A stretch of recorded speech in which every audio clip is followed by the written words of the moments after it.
Marvel's Phase 4 may be moving away from the original Avengers, but it'll soon be introducing a lot more from the comics to the MCU. We still don't have Hercules yet, but in addition to young Avengers like Hawkeye's Kate Bishop, there are a bunch of new and somewhat obscure Avengers making their way into the upcoming shows and films. I'm Greg Elliott with Screen Rant, and here's every new Avengers character confirmed for Marvel's Phase 4 so far.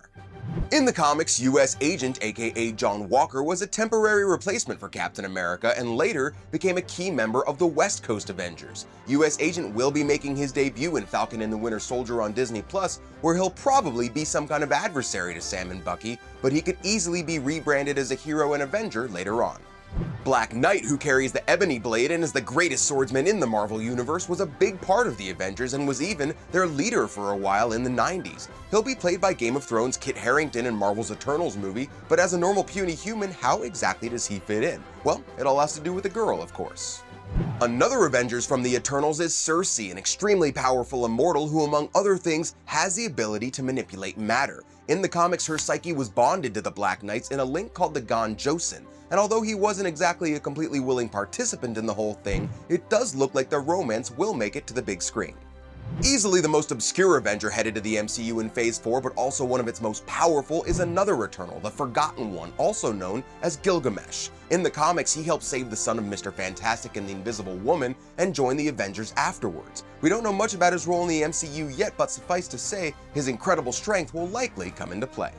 Monica Rambeau will be seen again as an adult, this time in WandaVision as a member of SWORD, or the Sentient World Observation and Response Department that might have been teased in the credits of Spider-Man Far From Home. Now, in the comics, Monica was actually the first female Captain Marvel and led the Avengers during the 80s. Now, it remains to be seen if the MCU will use any of this, but her being in WandaVision does suggest that they have big plans for her.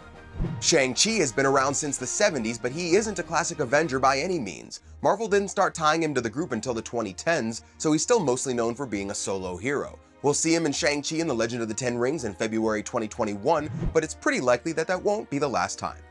Moon Knight, kind of Marvel's answer to Batman, has been on a few teams affiliated with the Avengers since the 80s, including the West Coast Avengers. He's set to get his own show on Disney+, which we know almost nothing about, so where he fits into the MCU outside of that is currently unclear, but with so many Avengers on Disney+ all at once, a large-scale Avengers-style team-up is definitely a possibility.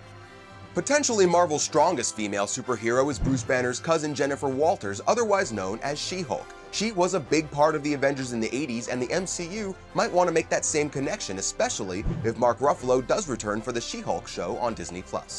And the newest character on the list is Kamala Khan, aka Ms. Marvel, who didn't debut until 2013 and is now part of the all-new, all-different Avengers. In addition to being a main character in the new Avengers video game and the Avengers Secret Wars cartoon, she'll also get her own show on Disney+ and is expected to be in the upcoming movies as well.